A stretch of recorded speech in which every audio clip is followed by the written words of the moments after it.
काफ़ी अर्सा हो चुका है, वो तारीख़ अदब का एक अहम हिस्सा बनकर हमेशा ज़िंदा रहेंगे।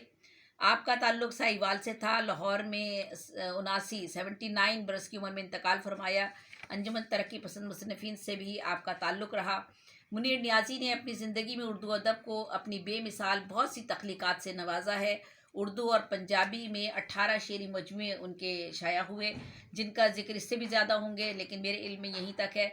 जिनका ज़िक्र मैं अपनी नज़्म में कर चुकी हूँ, जैसे तेज़ हवा और तन्हा फूल, जंगल में धनक, दुश्मनों के दरमियान शाम, माहे मुनीर, छः रंगीन दरवाज़े, आगाज़ ज़मिस्ता में दोबारा, सात सैयार, पहली बात ही आखिरी थी, एक और दरिया का सामना, एक दुआ जो मैं भूल गया, सफ़ेद दिन की हवा और सियाह शब का समंदर, नज़्म मुनीर, सफ़र दी रात, चार चुप चीज़ां और रस्ता दसन वाले तारे वगैरह वगैरह। बहुत सी किताबें हैं इस तरह उनकी।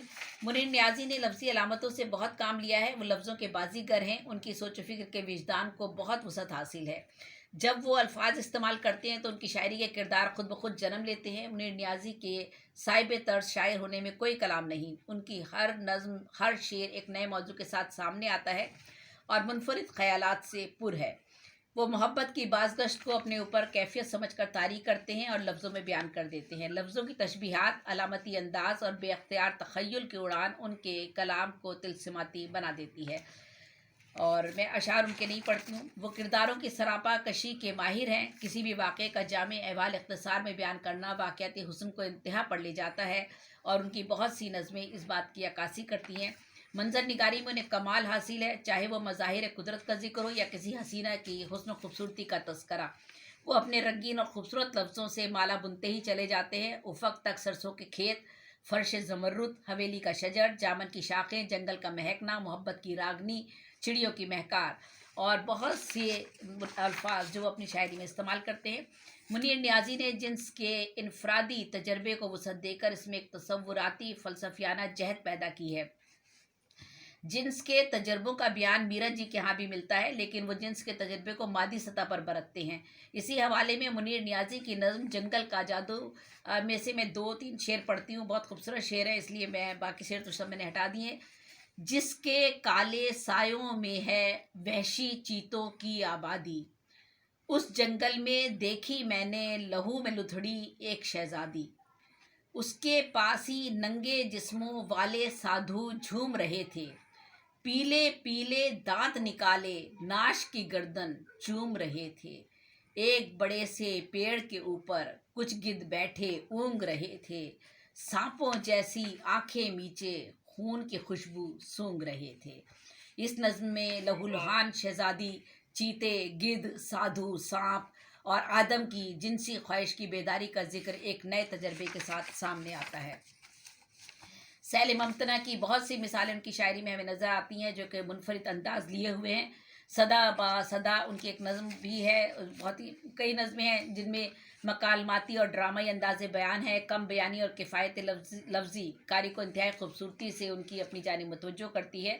जंगल और शाम के इस्तियारे, खामोशी की फ़ज़ा, बेअमानी का खौफ, असबाब के लुटने का अंदेशा, शाम की तारीकी का फैलना, सूरज का डूबना, शाम की लाली का मंजर, हुस्न की दिलनवाजियाँ, बेचैनियाँ, यादें, तन्हाइयाँ, लाहासली का वाहिमा, हैरत कदे, चाँद का गहनाना, वादों का धुंधलाना, लंबी मसाफत और पाँव का शल होना, दश्त की सदा, वीरानी, सन्नाटा, एक दरिया पार करना और फिर एक और दरिया का सामना, दहशतों के गुंजान रास्ते, ये सारे एहसास मुनीर को ज़िंदगी को दरियाफ्त करने वाले मुशाहिदों और तजर्बों से हासिल होते हैं। और मुख्तसर करती हूँ बहुत ज़्यादा। मुनीर नियाज़ी ने अपनी शायरी में मुख्तलिफ़ ज़बानों के अल्फाजों से भी खूब इस्तेफ़ादा किया है। वो ज़बान और अल्फाज के हुनर से खूब वाकिफ़ है। वो हिंदी, संस्कृत, यूनानी और प्राकृत, अरबी, फ़ारसी अल्फाज को मौज़ूआती एतबार से ममासलत के मुताबिक बाखूबी बरतने का हुनर जानते हैं, जैसे बन, छब, गजर, उपदेश, बरखा, बास, बहुत से लफ्ज़ हैं। और उन्होंने एक उनकी था, एक फ़िल्म भी बनी है, टेलीफ़िल्म बनी थी, जिसमें मुनीर नियाज़ी का शेर पार के नाम से बनी थी। उसमें नसीरुद्दीन शाह और सुमिता पटेल थे और उसका जो मंज़र था वो यूँ था कि 100-150 मवेशियों को हँकाकर दरिया के पार लेके जाना था और सुमिता पटेल जो थी वो माँ बनने वाली थी। तो लेकिन उस दर्द की कैफियत में मुब्तला थी। इंतहाई मुश्किल और दर्द और तकलीफ़ दे सूरत हाल के बाद जब वो दरिया पार कर लेते हैं तो एक लम्हे को सुकून का सांस लेते हैं, लेकिन दूसरे ही लम्हे جب ان کی نظر اٹھتی ہے تو پتہ چلتا ہے وہ ٹاپ پر کھڑے ہیں اور سامنے ایک اور دریا ہے۔ تو منیر نیازی کے کلیات میں 174 غزلیں ہیں، جو تعداد میں اتنی زیادہ نہیں۔ منیر کے پہلے مجموعہ تیز ہوا اور تنہا پھول میں صرف 10 غزلیں تھیں، باقی ان کی نظمیں تھیں۔ انہوں نے نظمیں اور فلمی گیت بھی لکھے، پنجابی میں شاعری بھی کی، جس کے 3 مجموعے شائع ہوئے۔ آپ کے پہلے مجموعے کا انتساب خدا کے نام ہے اور اس کے نیچے قرآن کریم کی ایک آیت درج ہے۔ دوسرے مجموعے دشمنوں کے درمیان شام کا انتساب امام حسین علیہ السلام کے نام ہے، جو واقعہ کربلا کی جانب حق و باطل کا ایک استعارہ ہے۔ اور منیر نیازی کا تیسرا مجموعہ ماہ منیر کا انتساب رسول اکرم صلی اللہ علیہ وآلہ وسلم کے نام ہے، اور ان انتسابات سے منیر کی شاعری کے کچھ بھید بھی سمجھ میں آتے ہیں۔ اللہ، نبی اور امام حسین کے حضور اپنے شعری سرمایہ کو پیش کرنا ایمان اور عقیدے کی قوت کو مزید مستحکم کرتا ہے، اور خود کو کسی مشکل وقت میں بکھرنے سے بچانا اور اپنے ارد گرد کے ظالم و جابر ماحول میں ایک احتجاج کی صدا بلند کرنا ظاہر کرتا ہے۔ اور یہی میں اختتام کرتی ہوں، اور بس میرا خیال ہے ختم ہوا مضمون میرا، اور ہے تو کافی لیکن میں اس کو یہی اختتام کرتی ہوں ایک شعر کے ساتھ۔ چلے، تم نے تو منیر اپنی عادت ہی بنا لی ہے، جس شہر میں بھی رہنا اکتائے ہوئے رہنا، آواز دے کے دیکھ لو شاید۔ جی، تم نے تو منیر اپنی عادت ہی بنا لی ہے، جس شہر میں بھی رہنا اکتائے ہوئے رہنا، آواز دے کے دیکھ لو شاید وہ مل ہی جائے، ورنہ یہ عمر بھر کا سفر رائے گاں تو ہے۔ تو میں نے اسے مختصر کیا ہے، کافی وقت ہو گیا تھا۔ بہت بہت شکریہ آپ لوگوں کا۔ اب ہم اپنے صدر صاحب کو سنیں گے۔ بہت بہت شکریہ۔